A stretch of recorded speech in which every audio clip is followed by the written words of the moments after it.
Meet the Volkswagen Amarok W580, a joint venture between Volkswagen Australia and the Walkinshaw Automotive Group, the former parent company of Holden Special Vehicles.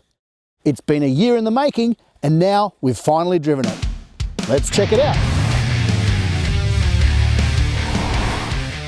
The W580 has been added to the Amarok range to send this generation out on a high note before the next model, based on a Ford Ranger, arrives in early 2023.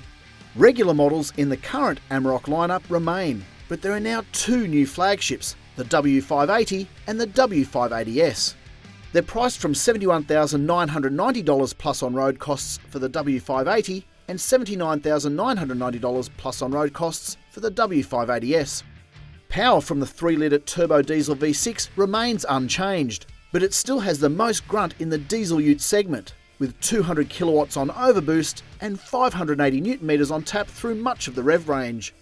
As before, the V6 engine, previously used in the Porsche Cayenne, Audi Q7 and Volkswagen Touareg, is paired to an 8-speed auto and permanent all-wheel drive.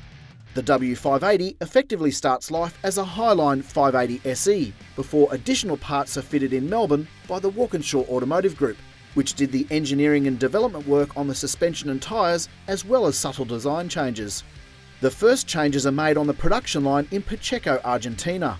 The W580s are fitted with unique seats, manually adjustable suede cloth in the W580, and electrically adjustable Vienna leather ergonomic seats on the W580S. Both W580 models are fitted with shift paddles on the steering wheel and come with black roof lining, previously reserved for Ultimate and Aventura models, as well as a black rear bumper and black mirror scalps. The W580S gains embedded navigation, a rear sailplane on the ute tub, and a 5-piece tub liner. A tow bar is still a dealer fit option on both models, and an 18-inch steel spare wheel is slung under the rear. Once the donor vehicle arrives in Australia, Walkinshaw fits the new front and rear shock absorbers, new 20x9-inch alloy wheels, and 275 50 series Pirelli Scorpion ATR tyres, W580 headrests, black side steps, and the new front end appearance. Both models are fitted with new upper and lower grilles, front parking sensor garnishes, LED fog light globes, and W580 stripes along the doors. While the changes may appear subtle, they're more apparent once behind the wheel. Some people are having a sook the W580 doesn't get any extra power, so let's address that first. With 200 kilowatts on overboost and 580 Nm through much of the rev range, the Amarok is already the most powerful ute in the diesel double cab segment. It's not a simple matter of just turning the wick up on the turbo, because Volkswagen would have to spend millions of dollars redoing all the fuel economy and emissions tests all over again. Given the Amarok has just 2 years left to run in this generation, a power upgrade just didn't make financial sense. It might sound like a cop-out, but Walkinshaw engineers had their work cut out for them given the standard Amarok was so good to begin with. With the W580, its creators have taken what was already the benchmark for on-road dynamics for a double cab ute and taken it to the next level. To be honest, the changes to the suspension are subtle. In fact, some people may not even notice. But the engineers have been able to eliminate most of the suspension flutter at high speeds. The most notable change, the suspension is a little bit busier at lower speeds.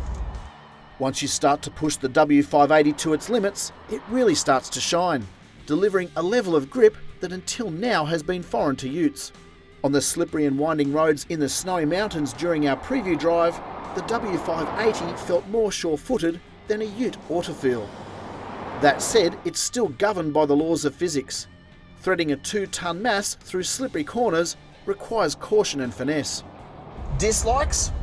Because Volkswagen stopped investing in the Amarok as soon as it announced its joint venture with Ford for the next generation, the Amarok is missing mod cons such as speed sign recognition, radar cruise control, push-button start.